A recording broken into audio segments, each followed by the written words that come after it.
Guys, আসসালামু আলাইকুম। আপনারা সবাই কেমন আছেন? আশা করি ভালো আছেন। আলহামদুলিল্লাহ, আমিও ভালো আছি।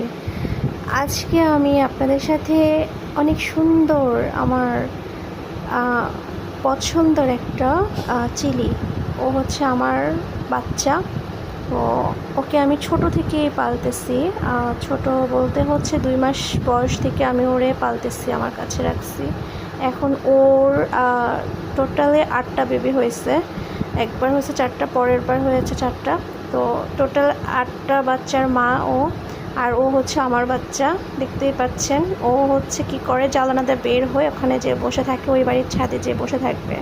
আর রুমের ভিতরে ঢুকবে কীভাবে দেখেন, কীভাবে করে ঢুকতেছে দেখেন। ওর জন্য জালি দিয়ে দিয়েছি, তারপরও ও হচ্ছে বের হয়ে যাবে, আবার ঢুকবে। তার কাজ দেখেন, ও কীভাবে ঢুকে বাসার মধ্যে। তো গাইস, আমার চিলি কেমন লাগছে সবাই জানাবেন। আশা করি আমার ভিডিওটা পুরো দেখবেন।